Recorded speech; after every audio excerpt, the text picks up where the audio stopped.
ఇండస్ట్రీలో ఏ హీరోయిన్ అయినా ఎక్కువ రోజులు కొనసాగడం కష్టమే.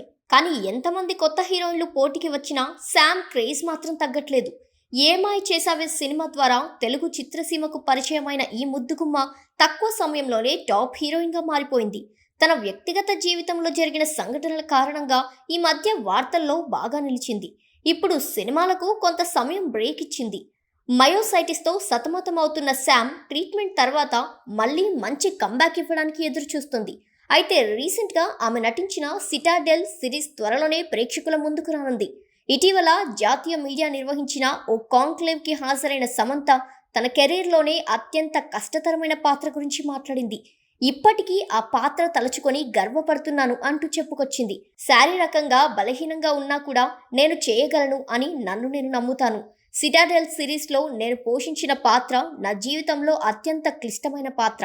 ఆ సీక్వెన్స్ షూటింగ్ సమయంలో నేను బలహీనంగా ఉన్నాను. ఆ పాత్ర చేసినందుకు గర్వపడుతున్నాను అంటూ తెలిపింది శామ్. సిటాడెల్ సిరీస్కి రాజ్ డీకే దర్శకత్వం వహించారు. ఇక ఇదిలా ఉంటే ఒక హీరోయిన్ శామ్కి వచ్చిన ఆఫర్లు ఎగరేసుకుపోతుందంటూ ఫిల్మ్ సర్కిల్లో వార్తలు షికారు చేస్తున్నాయి.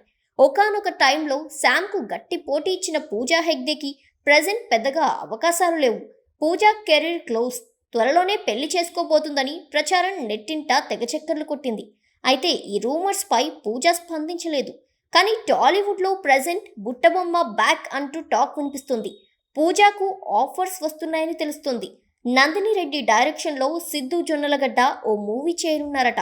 ఈ ప్రాజెక్ట్లో ఫస్ట్ సమంతను కథానాయికగా ఎంపిక చేశారు. కానీ శామ్ సినిమాల నుంచి విశ్రాంతి తీసుకుంటూ ఆరోగ్యంపై శ్రద్ధ పెట్టడంతో శామ్ స్థానంలో పూజ అయితే సరిగ్గా సెట్ అవుతుందని, అందుకే ఈ ప్రాజెక్ట్ కోసం ఆమెను సంప్రదించినట్టు, ఈ సినిమాకు కూడా పూజ ఆల్రెడీ గ్రీన్ సిగ్నల్ ఇచ్చినట్టు తెలుస్తుంది.